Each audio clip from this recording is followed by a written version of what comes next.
கண்டிப்பா ரெட்டி. அதாவது சொத்து குவிப்பு வழக்கில் முன்னாள் சார் பதிவாளர் மற்றும் அவரது மனைவிக்கு 5 ஆண்டு கடுங்காவல் தண்டனை மற்றும் இந்த சொத்துக்களை பறிமுதல் செய்து அரசுக்கு ஒப்படைக்குமாறு ஊழல் தடுப்பு மற்றும் சிறப்பு நீதிமன்ற நீதிபதி அதிரடியாக இந்த தீர்ப்பு உத்தரவிட்டார்.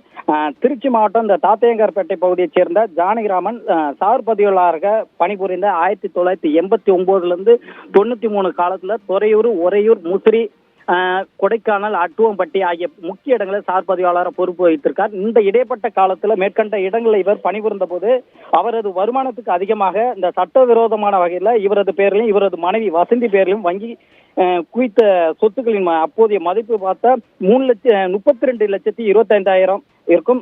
இந்நிலையில வருமானத்துக்கு அதிகமாக சொத்து சேர்த்ததன் பேர்ல கடந்த 2001ஆம் ஆண்டு அப்போதைய திருச்சி ஊழல் தடுப்பு மற்றும் கண்காணிப்பு பிரிவு காவல் ஆய்வாளர் அம்பிகாபதி வழக்கு தொடுக்கப்பட்டு புலன் விசாரணை முடித்து குற்றப்பத்திரிகை தாக்கல் செய்யப்பட்டு நீதிமன்றத்தில் சாட்சிகள் விசாரணை இருந்த அந்த வழக்கின் தொடர் விசாரணையை தற்போதைய காவல் துணை கண்காணிப்பாளர் மணிகண்டன் இந்த விசாரணை நடத்தப்பட்டு வருகிறது. இந்நிலையில வருமானத்துக்கு அதிகமாக சொத்து சேர்த்து இந்த வழக்கு விசாரணை இன்று முடிவெற்று திருச்சி ஊழல் தடுப்பு மற்றும் சிறப்பு நீதிமன்ற நீதிபதி கார்த்திகன் அதாவது குற்றவாளியான ஜானகிராமன் மற்றும் அவரது மனைவி அவர்கள் இருவருக்குமே 5 ஆண்டு கடுங்காவல் தண்டனையும் தலா 10,000 ரூபாய் அபராதமும் விதித்ததுடன் வருமானத்துக்கு அதிகமாக குற்றவாளியாக சேர்க்கப்பட்டு சொத்துக்களை பறிமுதல் செய்து அரசுக்கு ஒப்படைக்குமாறும் அதிரடி தீர்ப்பு உத்தரவிட்டார். இந்த சார் பதிவாளர் ஜானகிராமன் அவரது பேர்ல அவரது மனைவி வசந்தி பேர்லையும் வில்பட்டி கொடைக்கானல் பகுதியில் வாங்கிய சொத்தின் தற்போதைய மதிப்பு மட்டுமே 100 கோடிக்கு மேல இருக்கும் என கூறப்படுகிறது ரெட்டி.